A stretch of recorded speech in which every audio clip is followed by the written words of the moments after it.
any process that encourages a nation to destabilize other nations is not acceptable. We should not entertain and encourage that kind of attitude. And the challenges that the African continent is facing, a population of 1.4 billion people, 70% of them below the age of 35, is something that we need to look at very critically. And we are not going to find good solutions if we are constantly in a state of instability in the continent. Therefore, we need to condemn any form of interventions that creates instability in the region from all spheres. The African security architecture, the framework that we look at, and my colleague has touched on it, the private security undertakers, and I've used the word deliberately, that is undertakers, in every sense of the word, are actually causing havoc because they are not accountable to anybody. It's about what resources they're able to obtain out of these interventions. Now, people who are no longer accountable to any authority, they're there for purely a commercial engagement, are extremely dangerous in terms of the stability of the nations that we talk about. So I strongly feel that the global community needs to take this extremely seriously, because we will not be able to move and face the challenges on the African continent with this continued instability. Over 500 million people in Africa are facing a challenge in one way or the other arising from these conflicts. Whether you're looking at Sudan, Somalia, South Sudan, the Sahel region, all these areas, the Central Africa, we are having a real crisis on our hands. More mouths require feeding. I think it's estimated close to 60% of that population is now facing food insecurity. Children are not going to school. There's no medical support and so forth. So we need to look at this more holistically so that we can have a rules-based society that will enable governments that are elected to come in and do their best. There's nothing that can replace democratic processes. We need to work towards that. And therefore, I just want to say that we should not encourage any form of aggression in the context of the kind that we saw in Ukraine. Well, I think maybe for lack of a better word, I think one should take China seriously. We have just come from an engagement in Beijing, Changsha, where there was the midterm review of China's engagement with Africa under the FOCAC framework. And the China government made a very profound statement. They said that they have now made a decision to provide 100% tariff-free market access for goods and products originating from Africa. Now, this is a profound statement, bearing in mind that one of the key programs within the United States and Africa relationship has been the AGOA, framework, which is coming to an end in September.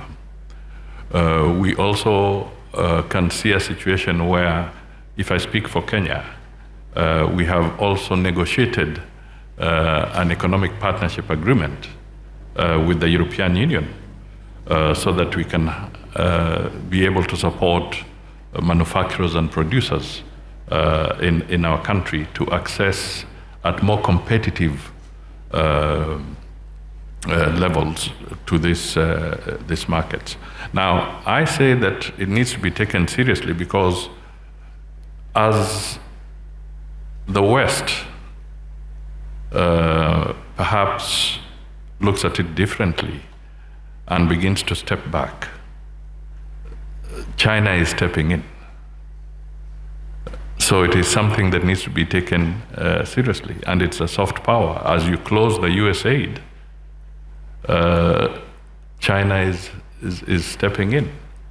So it is something that needs to be looked at in the context of how do we strengthen the global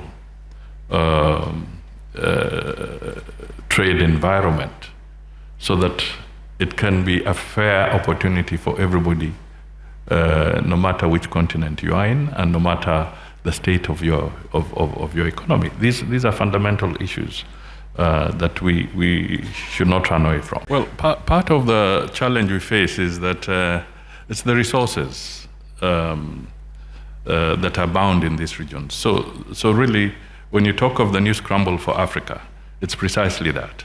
So Africa is beginning to face a lot of proxy battles for critical minerals and other resources that are being sought for in this particular region. And I think there's a call that we need to make, that there's also need to respect African institutions. The African Union, the East African Community, the ECOWAS, you can name these economic regional blocs, because we're also seeing a process where the unilateralism is beginning to undermine the very institutions that are African. And therefore, for us to be able to resolve various political crises internally through dialogue is being undermined in many different stages. And this is prolonging the process of conflict. And as I said, it is extremely costly. Terrorism and all other forms of challenges that come with it are beginning to really take their toll on the African continent. So we need to strengthen African institutions and work with them so that they can become more effective in resolving some of the crises that we have. Has gained such a foothold in Africa is not so much through aid. I hope that I can be, as Chancellor Grace has told me, that almost that swing state when it comes to things like defense industrial cooperation, that it wants them to take on more responsibility, and then they take away the keys when Europeans try to drive the car. asked for a more predictable America, one that would consult, that would coordinate, and that would respect the norms of NATO consensus. And America, in turn, has asked for a more Response has been the same, at least in the first instance, and that has been diversification and hedging, looking to which bilateral relationships you can. to the European audience. Europe is no longer the theater of priority for being NATO. Or perhaps that reassurance now comes at the cost of realism, because if we want Europe Does provide them a little bit of leverage, but their administration is also learning that isolation is not possible. Think about it. They came into office saying we're going to focus on the Indo-Pacific, then we're going to focus on domestic issues. Where have they spent most of their time? And I think that can also be extended to different industries. I see it not just in defense, but also in terms of technology and industrial relationships. Putin and Trump, arguably, they've done more for European unity than anybody since Jean Monnet. They are That they are in both the best position and the worst position in Europe. They are in, because of that uniquely close relationship. be clear, I'm not saying we need to do this tomorrow, but I am saying that the true test of respect and have more influence.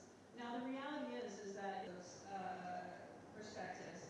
You know, I really appreciated the last panel because it really underscored something that I was anything. It is a clear signal that they're ready, at least in theory, to step away from that paternalism and let Europeans drive. I've never heard the phrase lead from behind, taking similar but not identical positions. I'm not sure if that's healthy or not. So, The strategic pivot of the United States away from Europe that was discussed this morning, and perhaps toward Russia as we, for Donald Trump or Vladimir Putin to move them forward.